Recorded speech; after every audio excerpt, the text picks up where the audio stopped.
Então, não é fácil.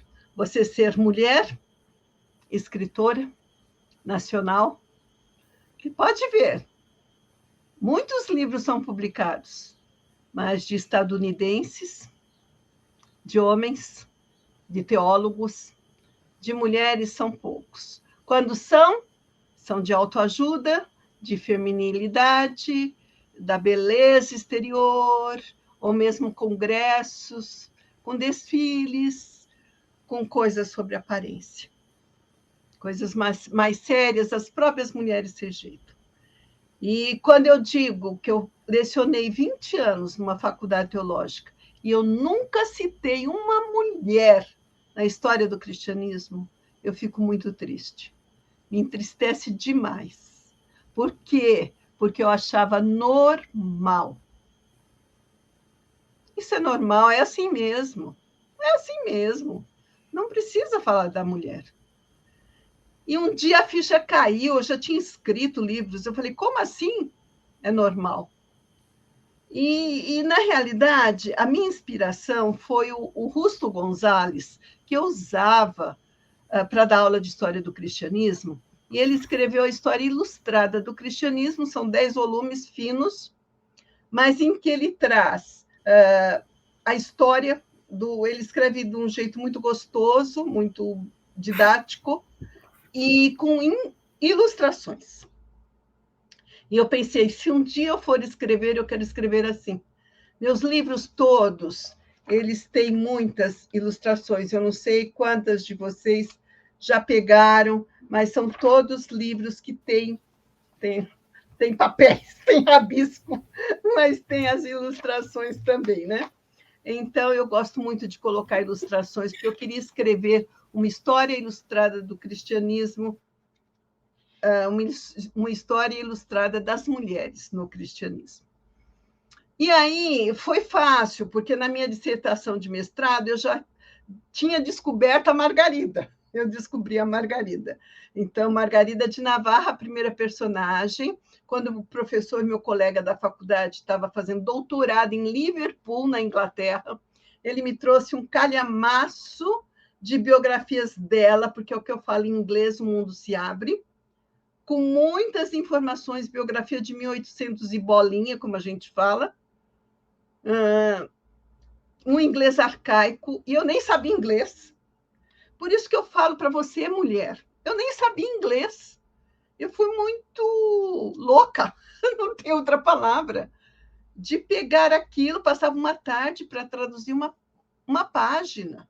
Eu comecei a estudar inglês naquela época. Sabe com quantos anos eu terminei meu mestrado? Com 50. E eu emendei mestrado e pós-graduação em História do Cristianismo. Pós-graduação valeu muito, porque foi focada em História do Cristianismo. Foi lá que eu descobri as Beguinas, as Martas e Marias. No livro novo vocês vão encontrar a história delas, maravilhosa. Maravilhosa. Mulheres da ação social, solidárias. É muito linda a história das Beguinas, eu não conhecia. Então, eu comecei a pensar que normal nada. E as mulheres hoje, elas estão assim, acomodadas, passivas. É normal. Os homens dirigem, os homens são os líderes, os homens se preocupam. A gente se preocupa com os convescotes, com os piqueniques, com os eventos. Teve uma época que eu nem gostava de participar, eu nem sei como está hoje, mas de reuniões, acho que nem tem mais muitas, de uniões femininas, porque era só isso. O que você vai trazer de lanche na próxima reunião? Quem que vai trazer o salgado? Quem que vai trazer o bolo?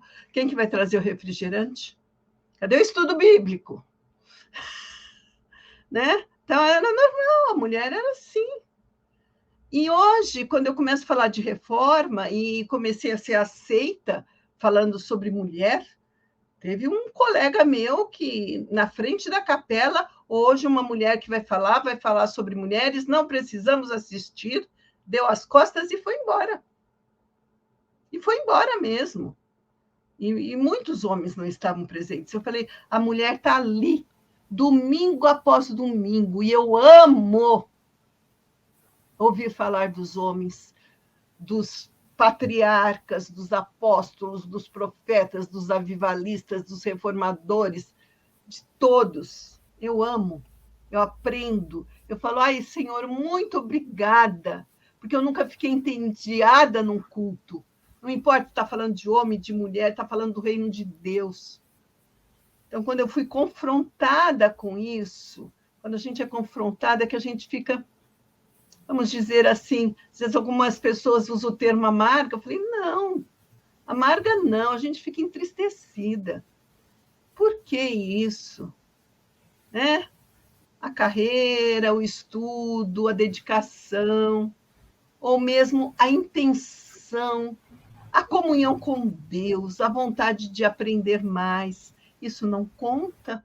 Para Deus conta. Para Deus conta, então não importa a sua idade. Se você quer conhecer mais a Deus, se dedique, leia, conheça a história das mulheres. Você vai ficar admirado de quanto elas fizeram, como elas contribuíram. Só a eternidade poderá aquilatar a perda para o reino de Deus com o silêncio das mulheres. Só a eternidade está aquilatando.